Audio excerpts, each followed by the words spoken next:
So today I'm going to share with you two different ways of making binding out of bias tape. And the first one is kind of what they usually teach you in, I don't know, I guess in school, or you can find it on the internet. It's like with those bias tape makers. And then the second way is the way that I always do my binding. And I don't know at this point if I came up with it or if I learned it from someone or just adapted it from something, but for me, it's faster and produces better results than messing with those little bias tape makers. It's the way I always do all of my corset binding, and whenever I need to put bias tape on something, this is the method I use. So I'll go into the benefits of each technique and why I would choose one over the other. But for the most part, I definitely have my favorite way of doing things. That being said, I'll show you both ways and let you decide which way you like better. One of the obvious benefits of making your own bias tape is that you can make it out of pretty much any fabric as long as it's like a suitable fabric for the job. And that means that you can match the fabric to the project you're doing so that it's either the same fabric or, you know, like a solid color that matches if it's a print. Or you could even do like a contrast fabric or something, which is sometimes fun. So I'm going to go over the basics of how to cut bias tape, which if you've ever made your own bias tape before, then you're probably pretty familiar with this already. But for the people who are more beginners, I'm going to go over it from the beginning. So this is what bias tape looks like that you'll get from the store. And they sell it in two different types. You've got single fold, which looks like this on the back side. And then you've got double fold, which looks like this. And this type is more common for doing finishes around edges that are going to be exposed. And then single fold bias tape is more like for edges that you're going to turn under, or if you wanted to use it decoratively. And I can show you examples of what both of those look like on garments too. So here are two different examples of the two different types of binding. So this one is double fold binding. It's what I use on all of my corsets. And then this one here is single fold. So it looks like that. You can see that it's only stitched to the inside of the dress. And on the outside, it just shows a stitching line. And this one is used here on the armhole of this dress and also on the neckline. Those are both really common places where you'll see that type of binding. And same for this as well, but you can see from the difference that on the corset, the double fold bias tape is more of like a decorative type of finishing. And then on something like this, you would do a single fold if you want it to be hidden. And here's a couple more examples of how you can use the single fold bias tape. So I've used it on here as a boning channel. So this is a more decorative way to use it, but it's the same thing. It's just single fold bias tape. And then I've also used it again on the inside neckline here. However, on this one, instead of stitching it down like you saw on that dress where you could see the stitching line from the outside, on this one I've hand stitched it down. So this is like one of the most hidden ways to finish off a neckline. So to start cutting your bias tape, you're going to start with your piece of fabric, and bias tape is cut at a 45-degree angle from the selvage edge. So if you have one of these cutting mats or a ruler, then you probably have already seen on there that it has a marking for a 45-degree angle. And also my quilting mat has it as well. So I usually like to use that because it is a little bit more accurate. And to start, you're gonna line this up, the selvage edge, with your grid. And then this is a very cheap fabric, so it doesn't, it's not very straight. But if you have a nicer fabric, then you're gonna wanna make sure that this part is also going on this grid line as well. So then you're gonna take your ruler, and I'm aligning my 45-degree line on this grid line here. And then I'm going to draw.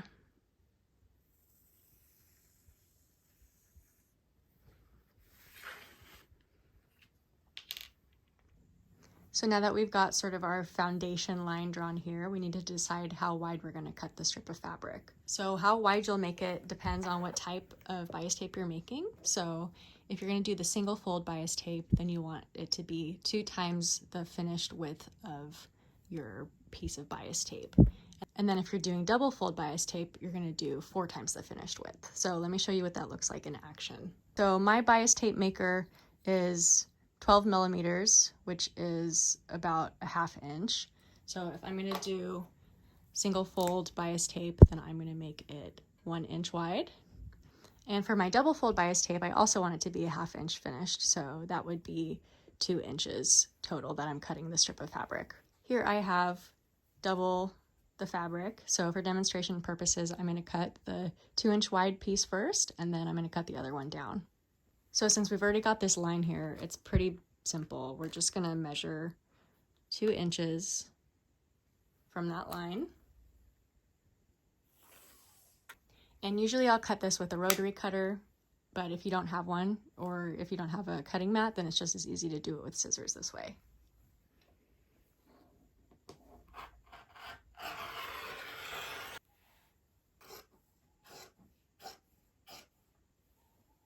So I've got my 2-inch piece that's ready for the double fold, and then this one I'm going to cut down to 1 inch. Now that we've got our 1-inch piece ready, we can thread it through our bias tape maker, and this part is really easy. You just put it in at the wider part like this, and try to thread it through. Sometimes it's a little hard to grab it, so I will slide a pin through here to kind of help pull it out, but this one is coming out easily. So as you start to pull it,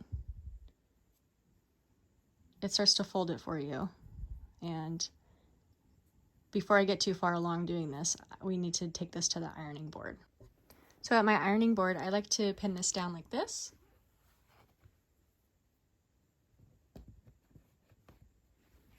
If you don't have an ironing board that you can pin through, then you can just hold it. And you want to make sure that the bias tape is pretty much in the center of your bias tape maker.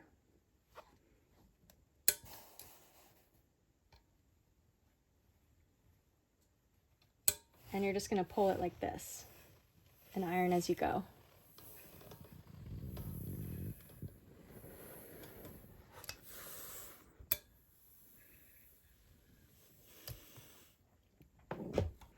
It does tend to get a little off kilter towards the end and the beginning, so always do more than you think you're going to need.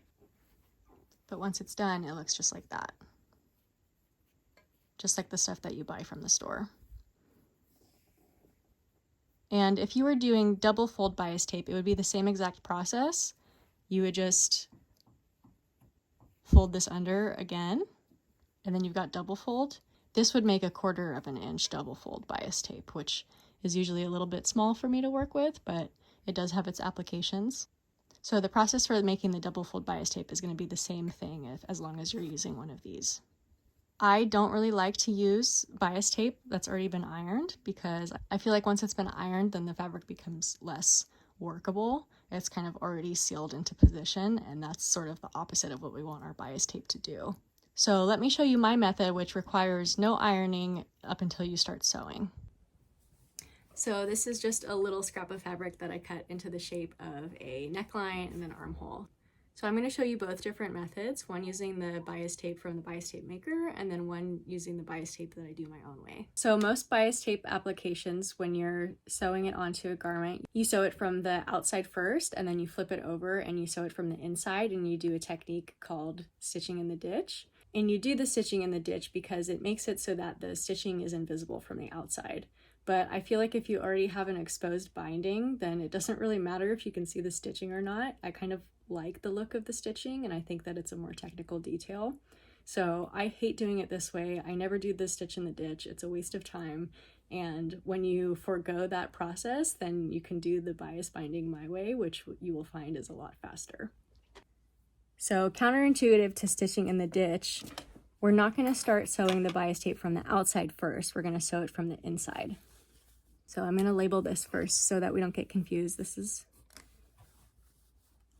the right side, and this is the wrong side.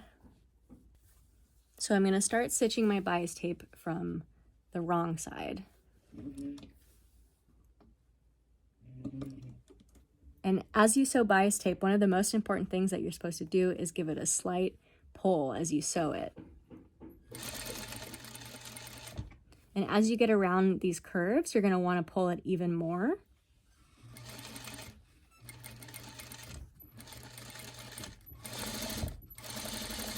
And then once you get to the straighter parts, you're only going to slightly pull it a little bit.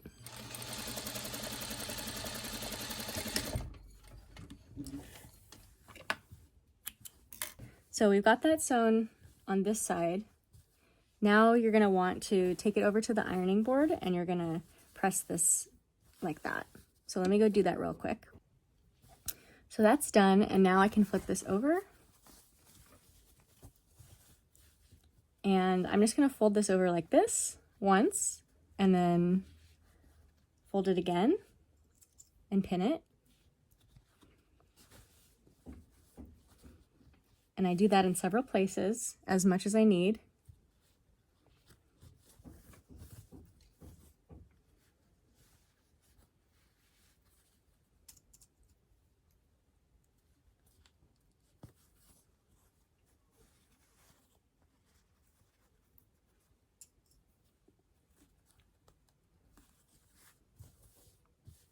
And I usually don't like to iron this before I sew it because I feel like it presses the fabric without letting it respond naturally to the way it wants to be sewn down. So I'm not going to iron it, I'm just going to start stitching it.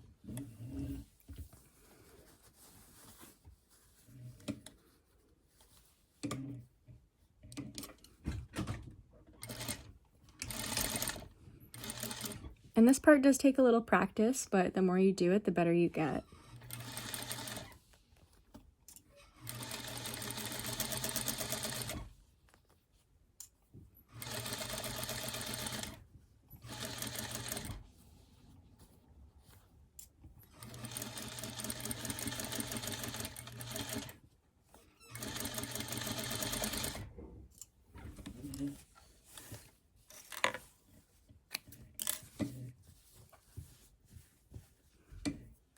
And now that that's done, I'm going to give it one more pressing and then we'll be finished with this method.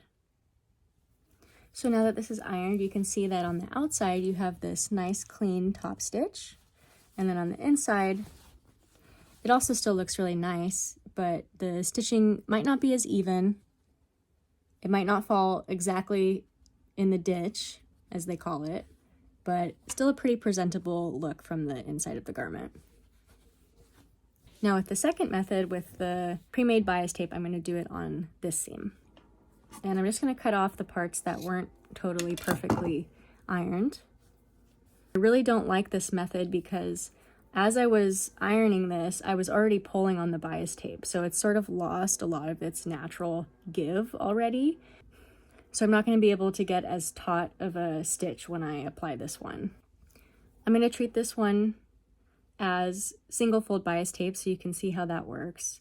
So in this case, I'm going to start from the outside of the fabric.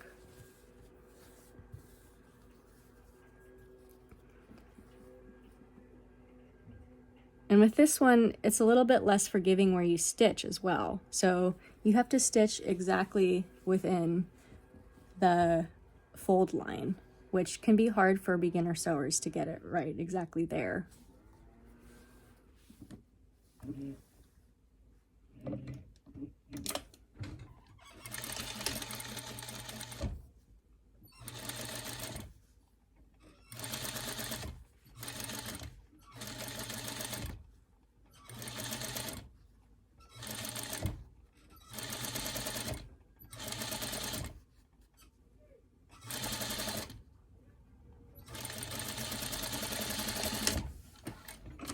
So this side is done, and now because I'm not doing the double fold bias tape, which in that case it would be more like folding it over like that, I'm going to do the single fold, which means that I am going to press it to the inside.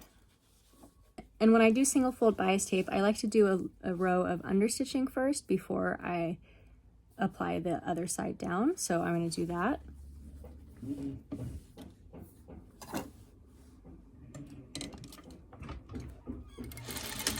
And when you're understitching, remember all of the fabric, the seam allowance from both pieces should be going in the direction of the bias tape.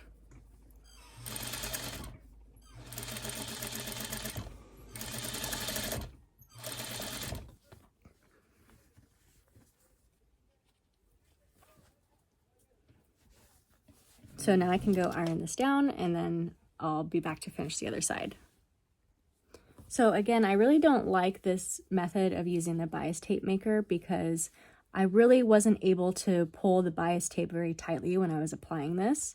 And you can see that as a result of that, it makes the bias tape a lot thinner at the parts where it needs to be stretched more to compensate. So when I end up stitching this down, it's going to cause sort of an uneven finish on the front of the garment. To demonstrate what I mean, you can see that up here on top, I've got about a 1/2 inch seam allowance. So I'm going to stitch this at roughly 3/8, and then on this side, it'll look like a stitch 3/8 away from the edge. But down here, if I stitch at 3/8, it's going to be right at the very edge of the garment. So to compensate, I'm going to have to stitch it a little bit closer, more like 3/16. And that's going to start to look uneven on the outside.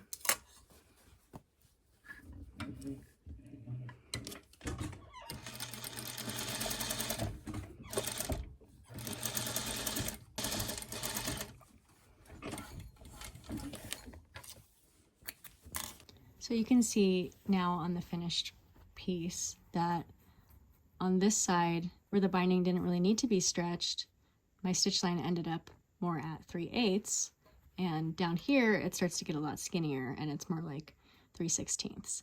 And this might not seem like that big of a difference, but this is a really thin fabric and the seam allowance isn't very thick, but once you start to get thicker seam allowance, that plays a part in it. And once you're working with fabrics that aren't quite as stretchy to begin with, then it really makes a difference. And this is something that I struggle with every single time that I use this pre-ironed bias tape, and I really just don't like it. So I find that doing it this method is kind of foolproof, and it works for either way. Whether you're doing double fold bias tape or single fold like this style, it works just the same because it's not ironed before you start sewing it. So I hope that made sense. I feel like I could talk about bias tape all day. So if there's anything that wasn't clear, please let me know. Or if this was redundant to you, then I'm sorry. I just know that there's a lot of beginners on here. So I tried to not be too vague about what bias tape is and just assume that you already have worked with it before. But I also didn't want to spend too much time just explaining the basics if you're already like, I know all of this. So please, if I missed something, please let me know. I am still kind of awkward at doing these videos and explaining myself and editing and all that to make sure that it makes sense. So your feedback is appreciated.